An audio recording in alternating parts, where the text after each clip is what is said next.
तो विद्यार्थी मित्रों, आज हवे आपणे चर्चा करीशुं दळ ऊर्जा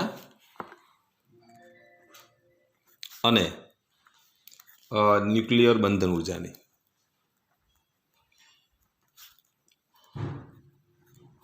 तो पहला आपणे बात करिए दळ ऊर्जानी। तो दळ ऊर्जा तो आपणे अगाऊ भणी चूक्या आइन्स्टाइननो सापेक्षवाद। तो ऊर्जानुं दळमां रूपांतरण थाय अने दळनुं ऊर्जामां रूपांतरण थाय। तो ऊर्जानुं दळमां अने दळनुं ऊर्जामां रूपांतरण करवा माटे आइन्स्टाइने जे आप्यो सापेक्षवाद, तो आइन्स्टाइनना सापेक्षवाद अनुसार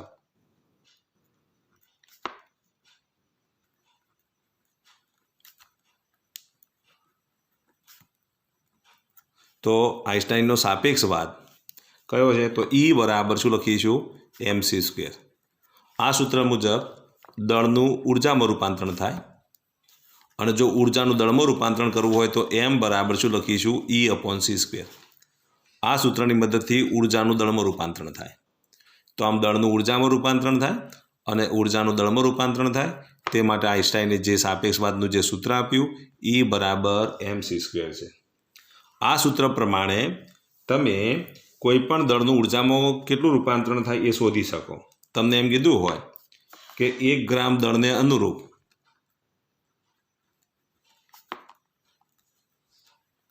मळती ऊर्जा शोधो।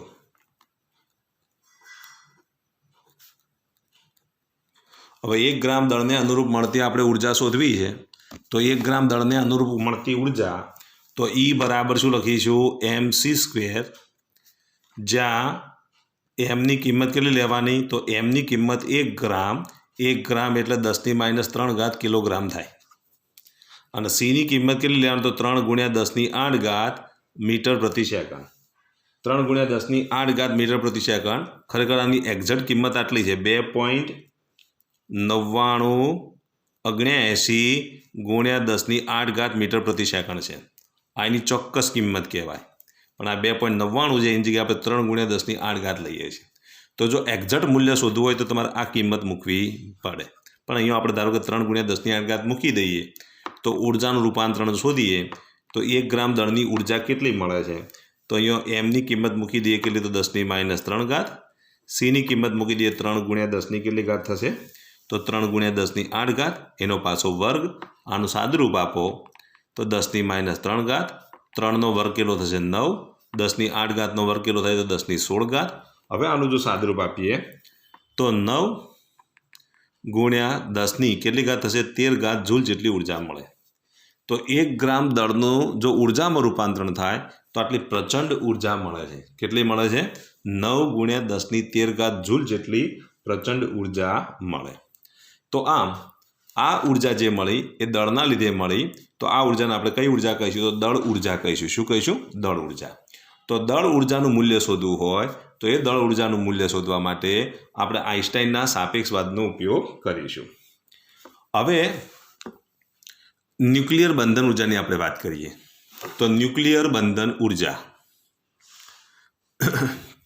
તો ન્યુક્લિયર બંધન ઉર્જા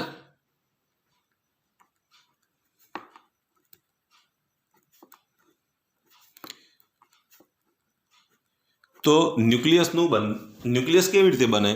तो आपने खबर है कि न्यूक्लियसनी अंदर शुं होय? तो न्यूक्लियसनी अंदर प्रोटोन होय। तो न्यूक्लियसमां प्रोटोन तो न्यूक्लियस ए एक तो प्रोटोन अने न्यूट्रॉननुं बनेલું છે।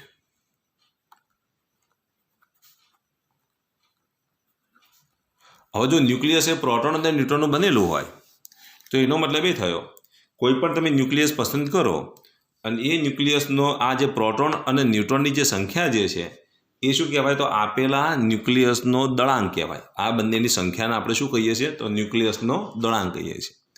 तो एनो मतलब ए थयो के ज्यारे कोईपण न्यूक्लियसनुं बंधारण करवामां आवे, दाखला तरीके आपणे ऑक्सिजननी वात करीए तो ऑक्सिजननी वात करीए तो ऑक्सिजननी अंदर आपणे आ रीते लखीए छीए। तो ऑक्सिजनमां 8O16 लईए। एनो मतलब ए थयो के 8 प्रोटोन है अने 8 न्यूट्रॉन है। 16 मांथी 8 जाए तो केटला रहेशे? 8 रहेशे ने। तो 8 न्यूट्रॉन है। 8 प्रोटोन अने 8 न्यूट्रॉनना मांथी आ ऑक्सिजननुं न्यूक्लियस बन्युं छे। तो एनो मतलब ए थयो કે ઓક્સિજનના ન્યુક્લિયસનું દળ કેટલું હશે? તો ઓક્સિજનના ન્યુક્લિયસનું દળ ખરેખર કેટલું હોવું જોઈએ? જો 8 પ્રોટોનના 8 ન્યુટ્રોનનું જો બનેલું હોય તો 8 પ્રોટોનનું દળ આપણે લઈ લઈએ. એક પ્રોટોનનું દળ તમને ખબર છે, એક પ્રોટોનનું દળ કેટલું? તો 1.00867 યુ. આ આપણને શું મળ્યું? ન્યૂટ્રોનનું દળ. સોરી, આ ન્યૂટ્રોનનું દળ છે. તો 1.00867 યુ આ 1 ન્યૂટનનું દળ થયું. તો એનો મતલબ એ થયો કે આવા 8 ન્યૂટન હોય તો 8 વડે ગુણી દો. તો જે દળ મળે એ દળના આપણે શું કહીશું? તો આપેલા 8 ન્યૂટનનું દળ થયું. હવે આ રીતે 8 ન્યૂટનનું દળ તમે શોધી કાઢો.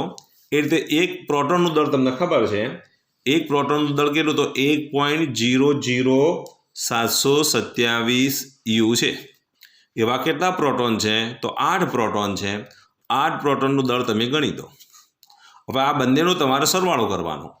તો એના માટે આપણને શું મળશે? એનું કુલ દળ મળે. એટલે કે આપેલા ઓક્સિજનના ન્યુક્લિયસનું અપેક્ષિત દળ મળે. કયું મળે? અપેક્ષિત દળ મળે. તો આપણે શોધી કાઢીએ. તો જો આનો આપણે સરવાળો કરીએ તો એ સરવાળાનું મૂલ્ય કેટલું મળશે?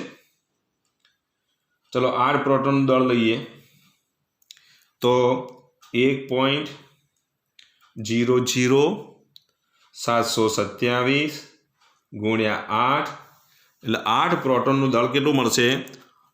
8.05816 યુ મળે. હવે આપણે 8 ન્યૂટનનું દળ લઈએ તો 8 ન્યૂટનનું દળ કેટલું? તો 1.00867 ગુણ્યા 8 એટલે કેટલું મળશે? 8.06928. હવે આ બેનો આપણે સરવાળો કરી દઈએ તો આપણને શું મળે? જો ઓક્સિજન એ 8 પ્રોટોન અને 8 ન્યૂટ્રોનના દળથી બનેલો હોય તો એનું ટોટલ દળ જે છે એ આપણને શું મળશે?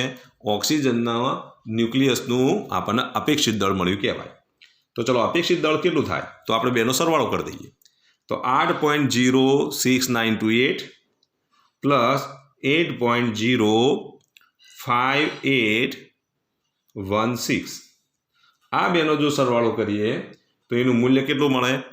તો 16.1274 મળે. કેટલું મળે? 1274 યુ મળે. આ અપેક્ષિત દળ થયું. ખરેખર તો ઓક્સિજનના ન્યુક્લિયસનું દળ આટલું હોવું જોઈએ. પરંતુ ઓક્સિજનનું જે દળ જે છે, માસ ઓફ ઓક્સિજન જે છે એનું મૂલ્ય કેટલું છે? તો એનું મૂલ્ય 15.99493 યુ છે. તો એનો મતલબ એ થયો ખરેખર જો ઓક્સિજનનું ન્યુક્લિયસ એ 8 પ્રોટોન અને 8 ન્યૂટ્રોનનું બનેલું હોય તો ખરેખર એનું દળ આટલું હોવું જોઈએ. કેટલું હોવું જોઈએ? 16.1274 યુ જેટલું હોવું જોઈએ. પરંતુ ઓક્સિજનના ન્યુક્લિયસનું દળ કેટલું છે? તો 15.99493 યુ છે. તો આના કરતાં આ મૂલ્ય તો નાનું છે. તો એનો મતલબ એ થયો કે અહીંયા દળનું શું જોવા મળે છે? તફાવત જોવા મળે છે. તો દળનો જે તફાવત લઈએ, બીજા આવા શબ્દોમાં કહી દઈએ આપણે દળ ક્ષતિ કહીશું. આટલી દળની ક્ષતિ જોવા મળે છે. તો દળની ક્ષતિ ડેલ્ટા એમ બરાબર શું લખીશું? આ કુલ દળ એટલે કે અપેક્ષિત દળ માઇનસ ઓક્સિજનનું દળ. અપેક્ષિત દળનું મૂલ્ય કેટલું છે? તો અપેક્ષિત દળનું મૂલ્ય જો આપણે લઈએ તો અપેક્ષિત દળનું મૂલ્ય 16.12744 માઇનસ એનું જે દળ જે છે 15.99493. ચલો આ બેની બાદબાકી કરીએ તો આટલા દળની તમને શું જોવા મળશે? તો ક્ષતિ જોવા મળે. તો આપણે દળની ક્ષતિ શોધી કાઢીએ. તો દળની ક્ષતિ કેટલી મળશે? બોલો. તો દળની ક્ષતિ લઈએ તો 16.474 માઇનસ 15.99493. આ બેની જો બાદબાકી કરીએ તો દળ ક્ષતિ કેટલી મળશે? તો આ બંનેની બાદબાકીથી મળતી જે દળ ક્ષતિ જે છે એ દળ ક્ષતિ તો ન્યુક્લિયસની જે દળ ક્ષતિ જે છે એ આપણને આટલી મળે. 1.13 એટલે કે 0.13 691 યુ જેટલી મળે. હવે આ જે દળ ક્ષિતિ જે મળી એ દળ ક્ષિતિ જે છે એ દળ ક્ષિતિ આપણને શું મળી કહેવાય? તો એના મતલબ કે ન્યુક્લિયસના બંધારણમાં આટલા દળનું વપરાયું. ન્યુક્લિયસના બંધારણમાં આટલું દળ જો વપરાય છે તો એનો મતલબ એ થયો કે બંધારણમાં જો આટલું દળ વપરાતું હોય તો આ દળને અનુરૂપ મળતી જે ઉર્જા જે છે એ આ પ્રોટોન અને ન્યુટ્રોનને બંધિત અવસ્થામાં રાખે છે. આ પ્રોટોન અને ન્યુટ્રોનને જે આ બંધિત અવસ્થામાં રાખતી જે ઉર્જા જે છે એ ઉર્જાને આપણે શું કહીશું? તો આપેલા ન્યુક્લિયસની બંધન ઉર્જા કહેવાય. એને આપણે ન્યુક્લિયર ઉર્જા કહીશું. ન્યુક્લિયર બંધન ઉર્જા કહીશું. શું કહીશું? ન્યુક્લિયર બંધન ઉર્જા. એને આપણે શેના વડે દર્શાવીશું? તો ઈબી વડે દર્શાવીશું. શેના વડે દર્શાવીશું? ઈબી. બાઉન્ડેડ એનર્જીનો અહીંયા આપણે બી લઈશું. તો આ રીતે તમે આ દળને અનુરૂપ તમે એની બંધન ઉર્જા શોધી શકો. તો આ દળની કિંમત મૂકવાની, તેને અનુરૂપ તમને શું મળશે? તો બંધન ઉર્જા મળે.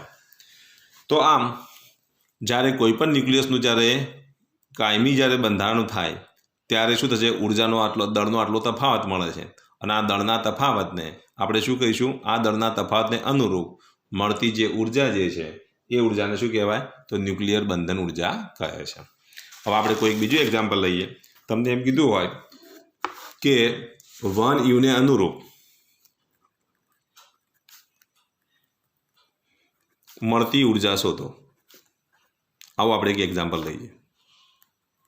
ચલો 1 યુને અનુરૂપ મળતી આપણે ઉર્જા શોધવાની છે. હવે 1 યુનું દળ તમને ખબર છે કે 1 યુ બરાબર શું લખીશું? તો 1 યુનું દળ કેટલું? તો 1.6605 ગુણ્યા 10⁻27 છે. બીજું સીની કિંમત તમે કેટલી લઈ શકો? તો 3 ગુણ્યા 10⁸ અને બીજું મૂલ્ય છે 2.99. એક્ઝેક્ટ મૂલ્ય જો લેવું હોય તો 2.9979 ગુણ્યા 10⁸ મીટર પ્રતિ સેકન્ડ છે. હવે 1 યુ જેટલું દળ જો આપવામાં આવે તો તેને અનુરૂપ મળતી ઉર્જા કેટલી હોય? તો 1 યુને અનુરૂપ જો ઉર્જા શોધીએ તો ઈ બરાબર શું લખીશું? mc². આ સૂત્રનો આપણે ઉપયોગ કરીએ તો એમની કિંમત કેટલી? તો એમની કિંમત 1.6605 ગુણ્યા 10⁻27 અને સીની કિંમત મૂકી દે 2.9979 ગુણ્યા 10⁸. એનો પાછો શું થશે? વર્ગ થાય. હવે આનું સાદુરૂપ આપીએ તો આનો ગુણાકાર કરો, આનો વર્ગ કરો, પછી એનો ગુણાકાર કરીએ તો એનું મૂલ્ય જે છે તો કેલ્ક્યુલેટરની મદદથી તમે ગણતરી કરો તો 1.4924 ગુણ્યા 10⁻ કેટલી ઘાત થશે? 10 જૂલ થાય. તો કહેવાનો મતલબ એ કે 1 યુ જેટલી જો દળ હોય તો તેને અનુરૂપ આટલી ઉર્જા મળે. 1.4924 ગુણ્યા 10⁻10 જૂલ મળે છે. જો આને આપણે ઈવીમાં ફેરવીએ તો 1.4924 ગુણ્યા 10⁻10 ભાગ્યા ઇલેક્ટ્રોનનું દળ. હવે ઇલેક્ટ્રોનનો વિદ્યુતભાર યાદ રાખજો 1.602. એક્ઝેક્ટ મૂલ્ય 1.6 આપણે લઈએ છીએ દાખલાની અંદર, પણ એક્ઝેક્ટ મૂલ્ય કેટલું? તો 1.602 ગુણ્યા 10⁻19 છે. હવે આ જે મૂલ્ય મળશે ઈવીમાં મળે. આનું જો સાદુરૂપ આપીએ તો કેલ્ક્યુલેટરની મદદથી આનું સાદુરૂપ આપતા તો કેલ્ક્યુલેટરની મદદથી આનું જો સાદુરૂપ આપીએ તો એનું મૂલ્ય 0.9315 ગુણ્યા 10⁹ ઈવી મળે છે. તો આના બરાબર જો લખીએ તો 931.5 ગુણ્યા 10⁶ ઈવી મળે. તો આના બરાબર 931.5 અને 10⁶ છે એની જગ્યાએ આપણે મિલિયન ઇલેક્ટ્રોન વોલ્ટ લઈ લઈએ. આમ 1 યુ જેટલા દળને અનુરૂપ મળતી ઉર્જાનું મૂલ્ય 931.5 MeV છે. તો આ એક યુ દીઠ આટલી ઉર્જા આપણને મળી. તો 931.5 MeV જેટલી ઉર્જા મળે.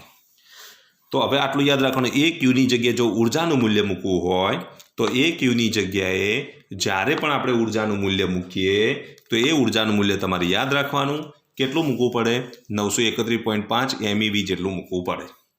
હવે જો અહીંયા ધ્યાન આપો, અહીંયા આપણને જે કિંમત મળી હતી, આપણે ઓક્સિજનની વાત કરીએ તો ઓક્સિજનની દળ ક્ષતિ કેટલી મળી? તો ઓક્સિજનની દળ ક્ષતિ કેટલી મળી? તો 0.13 યુ મળી કે નહીં? આ એની દળ ક્ષતિ છે. આ દળ ક્ષતિને અનુરૂપ મળતી ઉર્જા જો શોધવી હોય તો તેને અનુરૂપ જો ઉર્જા શોધીએ તો એની બંધન ઉર્જા છે. તો એની બંધન ઉર્જા ઈબી બરાબર અહીંયા 0.13791 અને યુની ઉર્જા તમને ખબર છે 931.5 MeV લખાય. આનો જો ગુણાકાર કરીએ તો આ ગુણાકારનું જે મૂલ્ય મળશે એ ગુણાકારનું મૂલ્ય કેટલું મળે તો 127.5 MeV જેટલું મળે. તો આ જે ઉર્જા મળી એ ઉર્જાને આપણે શું કહીશું તો ન્યુક્લિયસની બંધન ઉર્જા કહેવાય. તો બંધિત અવસ્થામાં રાખવા માટે આટલી ઉર્જાનો શું થાય છે વ્યય થાય છે. બરાબર. હવે જો એ જ પ્રોટોન અને ન્યુટ્રોનને આ રીતે જોડવા માટે નજીક લાઈને જોડવા માટે આટલી ઉર્જા ખર્ચાય છે. જો આમને તોડવા હોય તો બહારથી તમારે આટલી ઉર્જા આપવી પડે. તો આ જે ઉર્જા જે છે એને આપણે શું કહીશું ન્યુક્લિયસની બંધન ઉર્જા કહીશું. શું કહીશું ન્યુક્લિયસની બંધન ઉર્જા. તો હવે આટલું યાદ રાખવાનું ન્યુક્લિયોન દીઠ બંધન ઉર્જા શોધવાની હોય તો ન્યુક્લિયોન દીઠ બંધન ઉર્જા એને આપણે BeBn વડે દર્શાવીશું. અને EBn બરાબર ન્યુક્લિયસની ટોટલ બંધન ઉર્જા ભાગ્યા ન્યુક્લિયોનની સંખ્યા. આપણે ઓક્સિજનની વાત કરીએ તો આ ઓક્સિજનની કુલ બંધન ઉર્જા મળી, પણ ઓક્સિજનની અંદર કેટલા ન્યુક્લિયોન છે તો તમને ખબર છે કે ઓક્સિજનની અંદર કેટલા ન્યુક્લિયોન છે તો 8 પ્રોટોન અને 8 ન્યુટ્રોન છે. ટોટલ ન્યુક્લિયોનની સંખ્યા કેટલી છે 16. તો દરેક ન્યુક્લિયોનની ઉર્જા કેટલી તો દરેક ન્યુક્લિયોનના કેટલા ભાગ આવે ઉર્જા તો એની બંધન ઉર્જા જો શોધવી હોય તો 127.5 અને ન્યુક્લિયોનની સંખ્યા 16 હોય તો આપણે 16 વડે ભાગી દઈએ. 16 વડે ભાગીએ તો હવે આ જે ઉર્જા મળશે એ ઉર્જાને આપણે શું કહીશું ન્યુક્લિયોન દીઠ બંધન ઉર્જા કહીશું. શું કહીશું ન્યુક્લિયોન દીઠ બંધન ઉર્જા. તો આપણે ન્યુક્લિયોન દીઠ બંધન ઉર્જા શોધી કાઢીએ તો 127.5 ભાગ્યા 16 તો કેટલી મળશે. ઓક્સિજન માટે ન્યુક્લિયોન દીઠ બંધન ઉર્જાનું મૂલ્ય કેટલું મળે તો 7.96875 MeV જેટલું મળે. એટલે આ પોઈન્ટ ઉડાડીએ તો કેટલું 7.97 MeV જેટલી ઉર્જા એ ન્યુક્લિયોન દીઠ બંધન ઉર્જા કહેવાય. તો આ ન્યુક્લિયસની બંધન ઉર્જા છે. ન્યુક્લિયોન દીઠ બંધન ઉર્જા કીધી હોય તો ન્યુક્લિયસની બંધન ઉર્જા ભાગ્યા ન્યુક્લિયોનની સંખ્યા. ન્યુક્લિયોન એટલે પ્રોટોન અને ન્યુટ્રોનની કુલ સંખ્યા લેવાની એટલે કે દળાંક મૂકવાનો. દળાંકનું મૂલ્ય 16 છે તો આને આપણે ભાગી દઈએ તો આ જે મળી એ ઓક્સિજન માટેની ન્યુક્લિયોન દીઠ બંધન ઉર્જા કહેવાય. તો આ ન્યુક્લિયર બંધન ઉર્જા તો આખા ન્યુક્લિયસની બંધન ઉર્જા લેવાની. ન્યુક્લિયોન દીઠ બંધન ઉર્જા હોય તો આ ગણતરી આપણે આ રીતે કરીશું.